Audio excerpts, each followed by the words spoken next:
आप सबको मेरा प्यार भरा नमस्कार। मैं आस्था श्रीवास्तव और आप सबका स्वागत है मेरे चैनल पर। आज हम post graduate government college for girls में हैं और हमारे साथ हिंदी विभाग के प्रोफेसर डॉक्टर संगम हैं। तो सर, आज हम आपसे कुछ सवाल पूछेंगे। तो सर, पहला सवाल है, आपने हिंदी को अपने करियर में क्यों चूज़ किया? हिंदी को रोज़गार की दृष्टि से मैंने इसलिए रखा था क्योंकि सबसे पहली बात तो हिंदी हमारे डीएनए में है, खून में है। हम इसको अपने से अलग कभी कर ही नहीं सकते। दूसरी बात यह है कि जहाँ लोग भाग रहे हैं दूसरे सब्जेक्ट्स की ओर कि उसमें उनको लगता है कि बहुत सारी अपार संभावनाएं हैं। मुझे ऐसा लगता है पर्सनली कि हिंदी सब्जेक्ट ऐसा है जो आपको अपनी भाषा से ही नहीं जोड़ता, आपको अपनी संस्कृति के साथ भी जोड़ता है।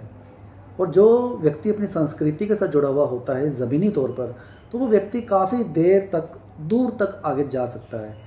और हिंदी पढ़ना या समझना इतना मुश्किल नहीं है जितना लोग बना गए हैं दूसरे लोगों को देखकर। उनको शायद लगता है कि हिंदी में कोई संभावना नहीं है, जबकि घूम फिर कर आपको हिंदी में आना ही होता है। अगर ऐसी बात नहीं है तो शायद मुझे नहीं लगता कि विश्व की 3 सबसे बड़ी भाषाओं में हिंदी का भी नाम शुमार है। अगर ऐसा नहीं है तो ये हिंदी की सबसे बड़ी ताकत है।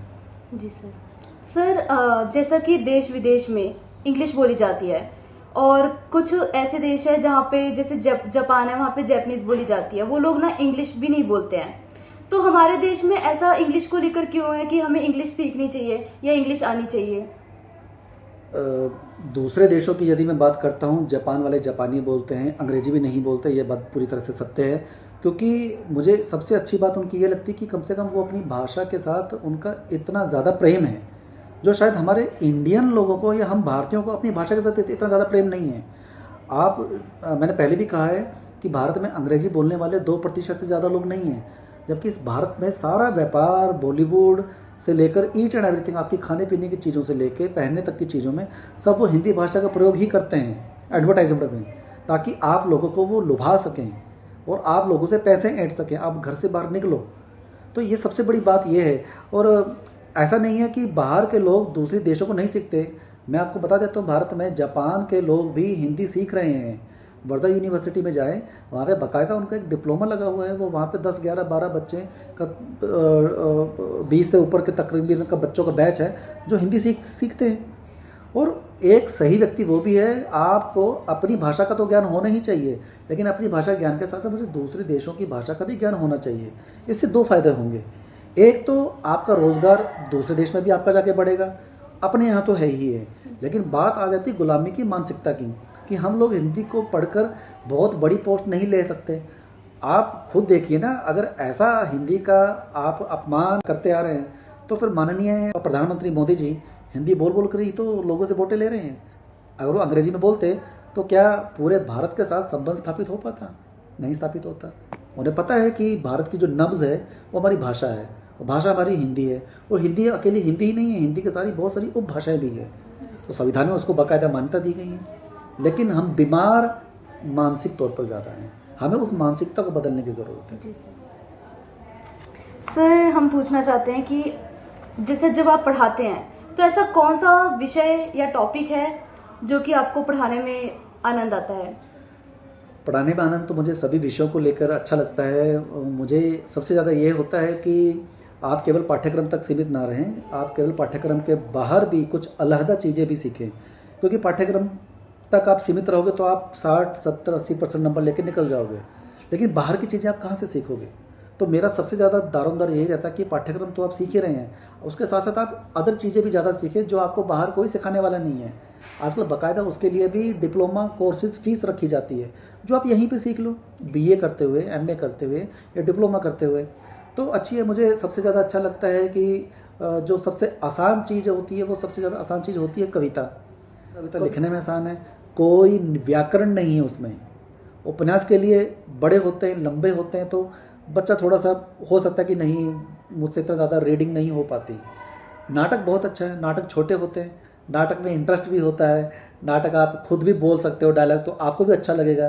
तो नायक बन जाओ, नायिका बन जाओ, उसको खुद अभिभूत कर कर खेल कर देखो, तो आपको वो चीज़ें जल्दी याद होंगी। तो अलग अलग विधा का अलग अलग एक एस्पेक्ट्स है, और सबको अपने हिसाब से देखा जाना चाहिए। सर आपने कभी नाटक वगैरह में कोशिश करी है? नाटक में कोशिश नहीं करी। मैंने बीए में नाटक रखा था, एमए में भी नाटक रखा था। मुझे नाटक बहुत अच्छा लगता था, खासतौर से यदि आप उसको अभिनय की तरह देखें। मुझे लगता है कि जब भी आप जीवन में कोई पुस्तक आपके हाथ में आती है, आप उसको लेते हैं, अध्ययन करके देखते हैं, तो आप उसको कोल्ड रीडिंग मत करो, आप उसको अपने जहन में उतारो और बोल बोल कर रीडिंग करो। बचपन में भी कहा जाता था, मास्टर जी कहा करते थे कि हमारे जो बड़े बुजुर्ग थे कि ना, आप अक्षरों को चबा चबा कर पढ़ना सीखें, चबा चबा कर बोलना सीखें। आज शायद बहुत सारे बच्चे ऐसे हैं, सीबीएसई वाले आते हैं, कॉन्वेंट स्कूल के बच्चे आते हैं, वो हिंदी के अक्षरों का उच्चारण तक सही नहीं कर पाते हैं। मम्मी भी शब्द अच्छे से नहीं बोल पाएंगे, माँ शब्द तो भूल ही जाओ। तो चबा चबा के नहीं पढ़ रहे। हिंदी में हमें ये सिखाया जाता था, 12 खड़ी होती थी। तो सब अच्छे ढंग से हो सकता है। और हिंदी आपको केवल भाषा नहीं सिखाती, आपका अंतरंग विकास भी करती है। और हिंदी में बाज़ार है, अभिनय में बाज़ार है। डायलॉग लिखो, छा जाओ। एक डायलॉग की कीमत 50,000 रुपये से लेकर $1 मिलियन तक भी एक डायलॉग की बिक्री होती है। सर जैसे अगर आपको किसी को मोटिवेट करना हो कि आप हिंदी पढ़ें, तो आप उनको क्या बोलेंगे ताकि वो हिंदी पढ़ने के लिए मोटिवेट होए? मोटिवेट करने से पहले आपको हिंदी के सारे एस्पेक्ट्स बताने होंगे कि आप हिंदी को रख के क्या क्या कर सकते हैं। खाली मैं टीचर नहीं बनना चाहता तो मत बनो। टीचर के अलावा बहुत सारे करियर हैं। मीडिया में चले जाओ, रेडियो जॉकी बन जाओ, आरजे बन जाओ, स्क्रिप्ट राइटर बन जाओ, यूट्यूबर बन जाओ, कुछ भी बन सकते हैं। गीत लिख लो, मेरे पास ऐसे असंख्य उदाहरण हैं। आप लोग बच्चे इतने गाने सुनते हैं, लेकिन कभी आपने ये सोचने की कोशिश देखी है कि गाने लिखता कौन है? कौन से वो हिंदी राइटर जो हिंदी के गाने लिख रहे हैं? कंपोज कोई और कर रहा है, बना कोई और रहा है, वो सब हिंदी के तो राइटर हैं। 1990 का दौर से लेके कितने बेहतरीन गाने लिखे गए हैं। आप वो गानों की लिस्ट उठा के देखिए, आपको सारे हिंदी बेल्ट के सारे लोग आपको उसमें मिल जाएंगे। लेकिन हमने कभी उनको जानने की कोशिश ही नहीं की है। तो जानने की कोशिश भी नहीं की है और हमारा इंटरेस्ट नहीं बना है और लोगों ने बताया भी नहीं है। तो जब तक आप इंटरेस्ट नहीं बनाओगे तो आप कैसे आगे बढ़ोगे? तो पहला ड्यूटी ये होनी चाहिए कि मुझे हिंदी के सर्कमस्टांसेस बताने चाहिए। मैं थोपना नहीं चाहता हिंदी को कि आपका ये सिलेबस है, आपने ऐसे करना है, ये कर रहा है, वो चले जाओ, गाइड ले लो, नंबर पास करके पास हो जाओ। ऐसा नहीं। हिंदी को बेसिक से स्टार्ट करो, इंटरेस्ट बनाओ और बच्चे के लेवल तक आओ, तब जाके आप आगे बढ़ोगे। सर क्या आपने अपनी लाइफ में अपने स्टूडेंट से कुछ सीखा हो जो आपके दिल को छू गया हो? सीखता हूँ, पहले मैं उनको सिखाता हूँ, फिर जब वो कुछ अच्छा लिखने लगते हैं तो मेरी आत्मा बहुत खुश होती है कि बहुत अच्छा लिखते हैं। बहुत सारे बच्चे, मेरे हर कोशिश रहती है कि फर्स्ट ईयर से ही बच्चों में वो गुण डालना शुरू कर दूं कि वो थर्ड ईयर तक आते थे कुछ ना कुछ लिखना शुरू कर दें, डायरी लेखन। क्योंकि आजकल लिखना भूल गए हैं, मोबाइल आ चुका है तो हम बटन दबाते चले जा रहे हैं।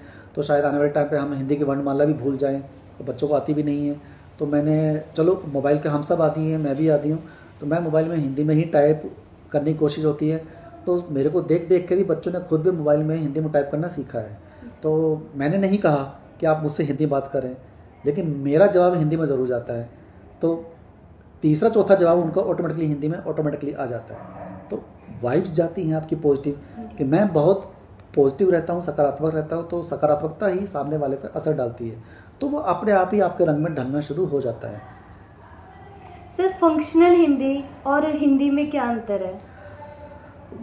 अंतर तो कोई नहीं है, दोनों ही एक दूसरे के, एक ही सिक्के के दोनों चिट और पपट, हेड एंड टेल्स हैं। लेकिन ये है कि हिंदी में हम पूरा साहित्य पढ़ते हैं, और साहित्य बिल्कुल पढ़ा जाना चाहिए, क्योंकि साहित्य आपकी बुद्धि का विकास भी करता है, आपको सोचने समझने की शक्ति पैदा करता है, आपको लॉजिकली बनाने में भी आपकी हेल्प वगैरह रखता है। भगत सिंह ने भी बहुत सारा साहित्य पढ़ा था, तभी उन्होंने दूसरे ढंग से लड़ाई ज़्यादा लड़ी, हथियारों के दम पर लड़ाई नहीं लड़ी। दूसरी बात है, फंक्शनल हिंदी को थोड़ा सा ऐसा है कि वो आपकी मीडिया रोज़गार से जुड़ी हुई ज़्यादा है, क्योंकि उसमें बहुत सारी टेक्निकल टूल्स आ जाते हैं। कि मुझे लिटरेचर पढ़ना है तो चीज़ अलग है, लेकिन मुझे सोशल मीडिया पे छाना है, मुझे दूरदर्शन में जाना है, मुझे टीवी पर आना है, मुझे रेडियो पर आना है, मुझे कोई मैच देखते हुए मैच की जो बोलते हैं, जो कमेंट्री करनी है, उस पर जाना है, तो वो आपको फंक्शनल हिंदी में सिखाया जाता है। थोड़ा सा व्यवहारिक विषय है ये, आपको बाकायदा सिखाया जाएगा कि कैसे काम किया जाता है। तो अंतर मूलभूत ही अंतर है, कोई ज़्यादा अंतर नहीं है। सर आप अपना इंस्पिरेशन किसको मानते हैं? पहले तो इंस्पिरेशंस ऐसे कि जिन्होंने मुझे यहाँ बनाया मेरे गुरुजी हैं।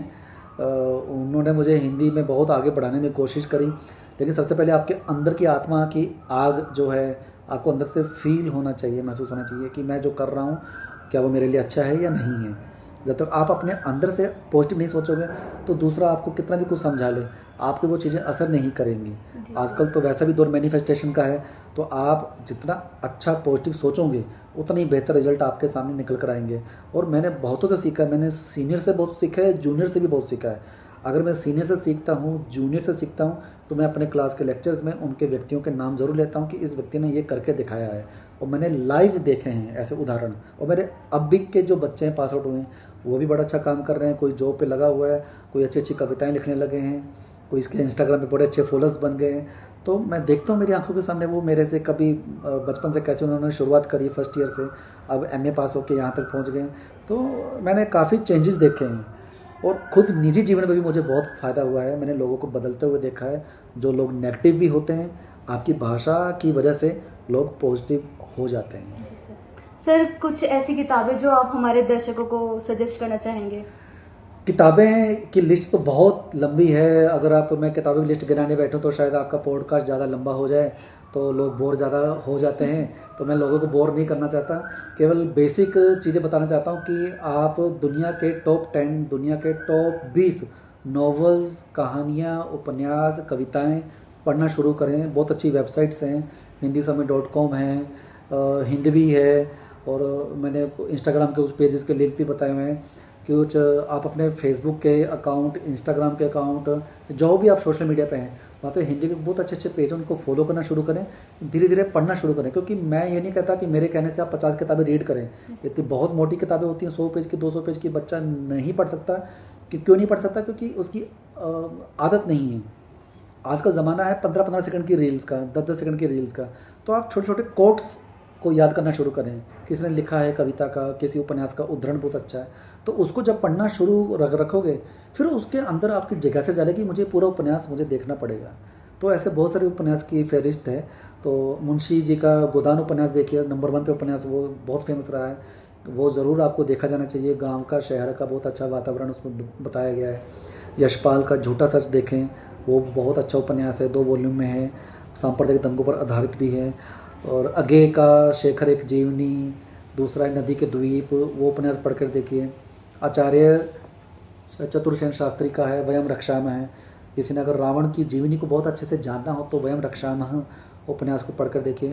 वो बड़ी लंबी फहरिस्त है, तो ये लिस्ट मैं आपको अलग से भेज दूंगा, आप उसको उसमें डाल दीजिएगा और बच्चों को आगे भेज दीजिएगा, ताकि आने वाली जो युवा पीढ़ी है वो साहित्य को अच्छे से जाने समझें, तो बेहतर रहेगा।